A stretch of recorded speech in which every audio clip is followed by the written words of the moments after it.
स्वागत है।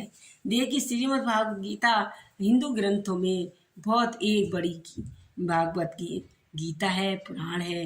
तो इसमें श्री कृष्ण भगवान ने अर्जुन को सारी गीता का सार समझाया है। दोस्तों, आप भी पढ़िए, आपको महाभारत के बारे में भी इसका सार पता चलेगा और मालूम होगा क्या किसने कब कैसे किया है। तो हमें ये पुराण जो है श्रीमद् भागवत गीता भगवान की जय, बस बोलो कृष्ण भगवान की जय, अर्जुन भगवान।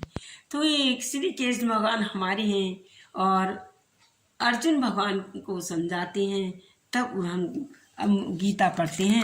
अब आप कहते हैं दोस्तों, पहला अध्याय है हमारा।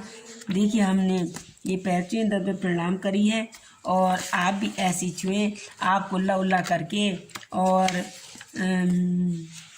हाथ जोड़कर दंड में प्रणाम करके ये श्रीमद् भागवत गीता का अध्याय शुरू करें।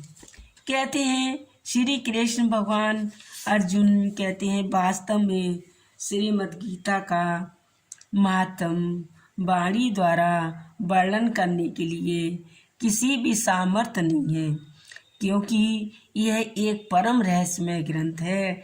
इसमें संपूर्ण वेदों का सार संग्रह किया गया है, यानी मिलाया गया है, सब लिखा गया है। इसकी संस्कृत इतनी सुंदर और सरल है कि थोड़ा सा भी अभ्यास करने से मनुष्य उसको सहज और सरल समझ सकता है, पर इसका आशय इतना गंभीर है कि आजीवन निरंतर अभ्यास करते रहने पर भी उसका अंत नहीं आता।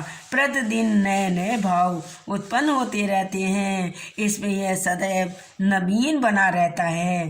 तो एकाग्रचित होकर दोस्तों, श्रद्धा भाव भक्ति से रहित होकर विचार करने के बाद इसके परम पद से परम रहस्य भरा हुआ एक ग्रंथ प्रतीत होता है। भगवान के गुण प्रभाव मर्म का वर्णन जिस प्रकार इस गीता शास्त्र में किया गया है, वैसे ही अन्य शास्त्रों के मिलना कठिन है, क्योंकि प्रायः ये ग्रंथ कुछ ना कुछ मानसिक विषयों से मिला रहता है। इसलिए भगवान कृष्ण श्रीमद् भागवत गीता में एक रूप जैसा अनप्रिय शास्त्र कहा गया है कि जिसमें एक भी शब्द सुपदेश में खाली नहीं गया है। इस श्री वेद व्यास जी ने महाभारत में गीता जी का वर्णन करने से उपरंत कहा है कि गीता सुगीता करने योग, अर्थात श्री गीता जी को भली प्रकार पढ़कर अर्थ और भाव और भगवत धारण करने के लिए ना मुख्य कर्तव्य है, जो स्वयं पद्मनाथ भगवान श्री कृष्ण विष्णु ने अपने मुखारबिंद से निकली हुई है। अन्य शास्त्रों की विस्तार से क्या प्रयोजन है।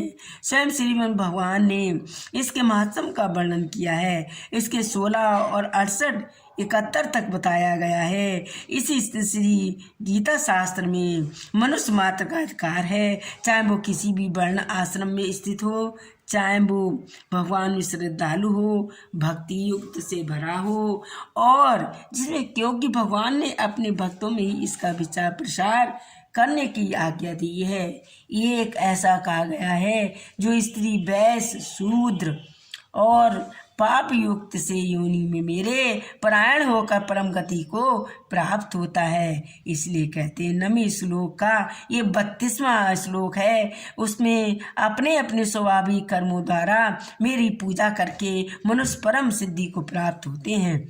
अतः इसलिए 16 श्लोक में जो 46वां उसका क्वेश्चन है, वह सब पर विचार करने योग्य बताया जाता है। ज्ञात है कि परमात्मा प्राप्ति में सभी का अधिकार प्राप्त होता है।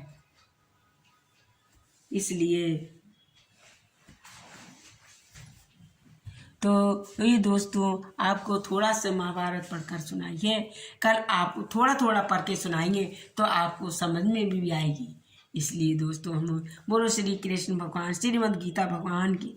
तो ना पहले दंडवत प्रणाम करें, ये जहाँ से मुँह निशान रख दीजिए आप, और फिर आप उनको पैर छू के दंडवत प्रणाम करें जैसे हमने किया। और उनके ऊपर भी पैर छुए।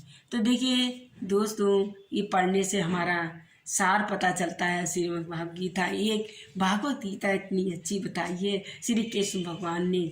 और ये भागवत का अर्थ क्या है दोस्तों? भागवत, भा से भक्ति, गा से ज्ञान, बा से वैराग और ता से तपस्या।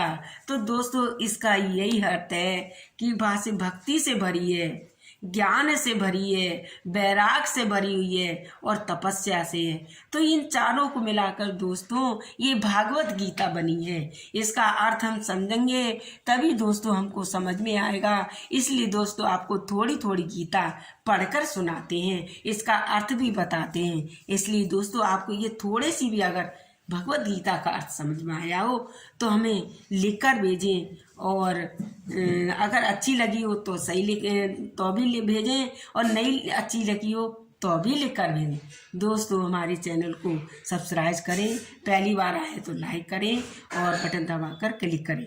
बोलो श्रीमद् भागवत गीता भगवान की जय।